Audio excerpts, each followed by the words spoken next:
Welcome to another episode of Stez Unfiltered. I'm your host, Steven, and on today we're going to talk about my hometown, New York City. New York City is one of the most famous city.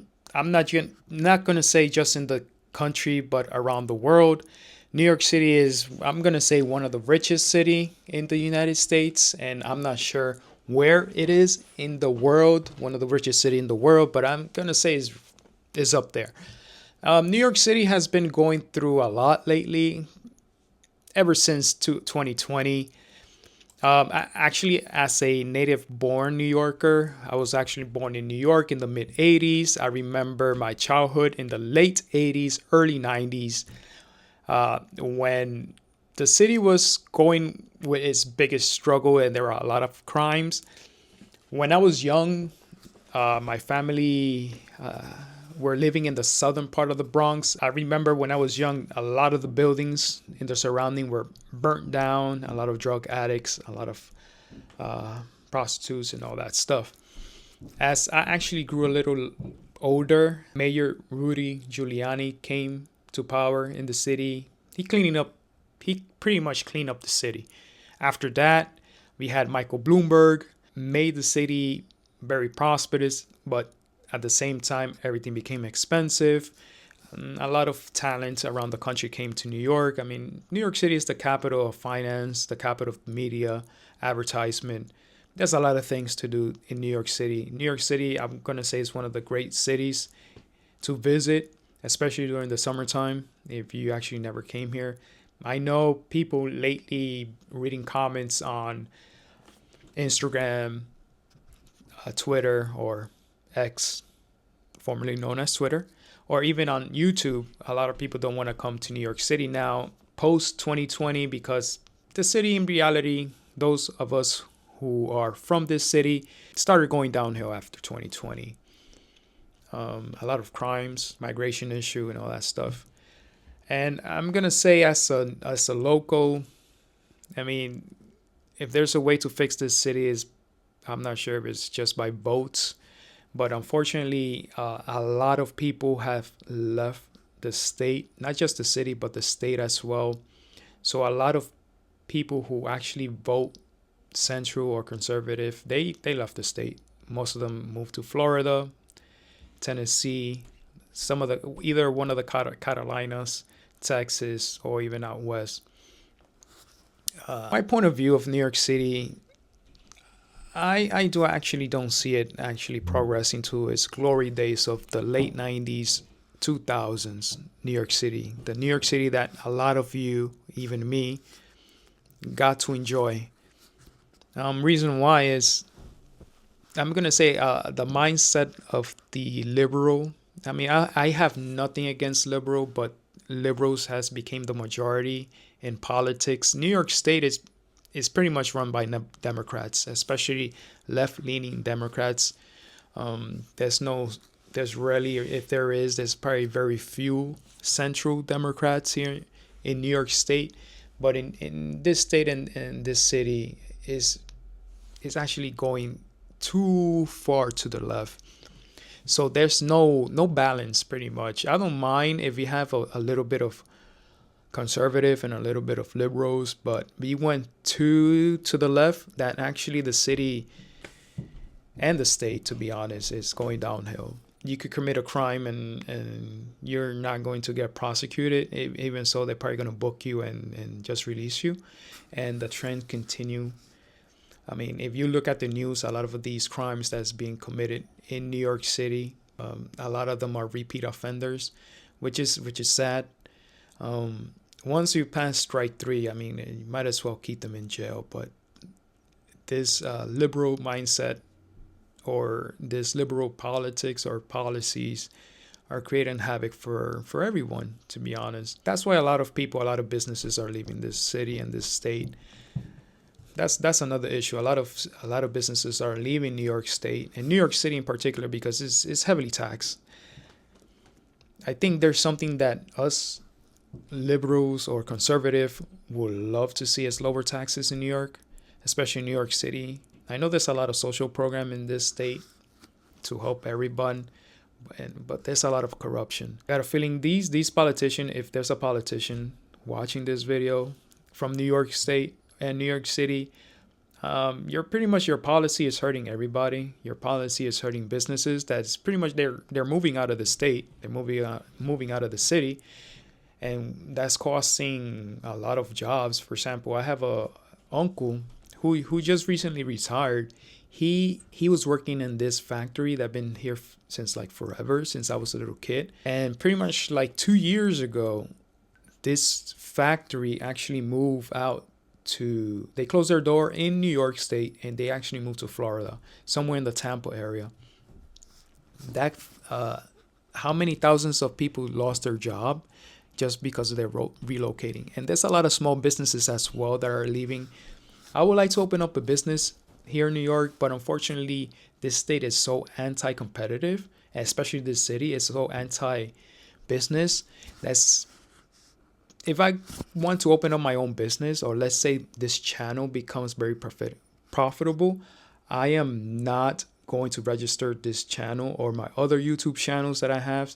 You can follow them. It's Stezworld as a travel channel, and Stezfinanzas if you actually want to learn about personal finance. So if I want to open up my own business with my YouTube channel or anything, I will not register here in New York. I actually will move out of this state. Reason why, I just don't want to be forced to follow something that's going to cause a delay in growth and earning a lot more revenue. Plus, taxes here is crazy. So I don't be surprised here by the end of the decade, by 2030, a lot of businesses going to be gone, causing a lot of hardship for locals, resident New Yorkers. Because these politicians, they're hurting businesses. And unfortunately, due to the mindset of people, for example, I grew up in the Bronx, I still live in the Bronx. A lot of people will still blame upper class. If they keep on blaming the upper class or raising the taxes, they're going to go away. For example, I remember when I was young, growing up here in the Bronx. When I was young, people used to say, oh, the Democratic Party was for the poor people, for the oppressed. They're going to help us out. But the Democratic Party of today is not the same Democratic Party when I was a young kid in the early 90s.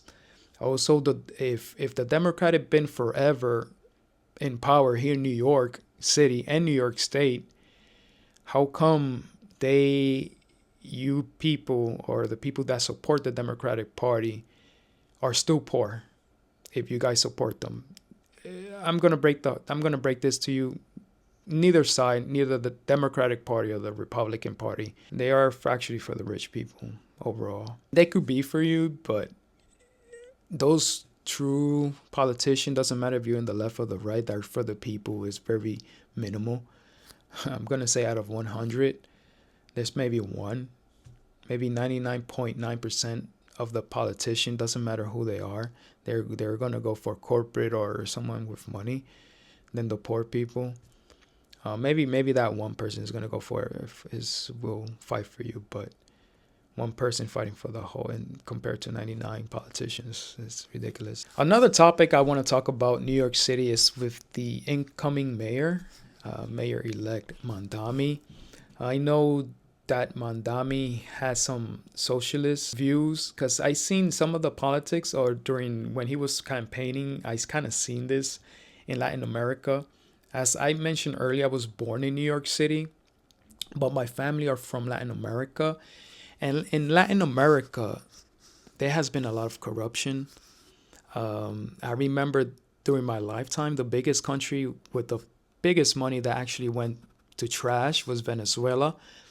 I have relatives that used to live in Venezuela, that they open up businesses and all that stuff. And you could say President Hugo Chavez took to power. He pretty much brought in the socialists, that same thing that Mandami was rallying during his campaigning to become mayor. I kind of seen this before. If you could ask any Venezuelan, and we're living in Venezuela just before Hugo Chavez became president.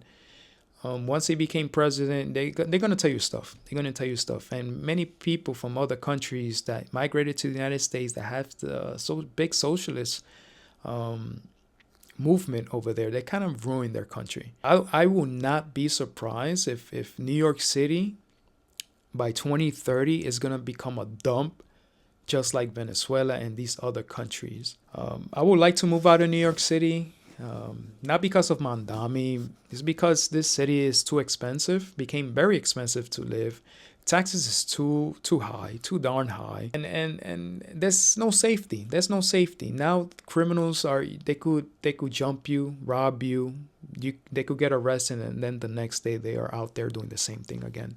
I'm hoping for the best for New York City. I know the whole world, this country want the best for New York City, but the way things are going, quote me on this, and I hope I am wrong. New York City is gonna be a trash dump by 2030. Period. And then I do not want these politicians be like, oh, let's blame the other party because things got worse. I mean, you guys are leading this city. You could actually take charge and fix all the issue, but you guys ain't fixing the issue. And then hopefully soon I can actually move out of New York City. And hopefully I could open up my business with my wife, open up a business where I'm not going to get taxed to death just for having a business, and hopefully hire people. Anyway, that's my rant for this week. I did not talk nothing about economics. Maybe next week we're going to talk about economics, but there's a lot of things going on in this country that I just want to talk about. Chicago could be next. Chicago is a dump. And Seattle, that's supposedly the Mandami of the West, elected a new mayor. And I would like to see between New York City and Seattle. I know New York City has more money than Seattle because, I mean, there's a lot of big businesses that have their headquarters here. And this is the financial capital of the world, New York City. But I could see Seattle going farther to the extreme destruction than New York City. But let's see. We have time. We have 4 years to talk about this. And please subscribe, like this video, comment if there's anything you want to talk about or want me to talk about. I will do my best to produce at least one video per week, talking points. Hopefully with time, I could do more frequent. But between my job, my other YouTube channel, and this channel, it's going to be a challenge just for one person working on this. Anyways, and until next time, take care.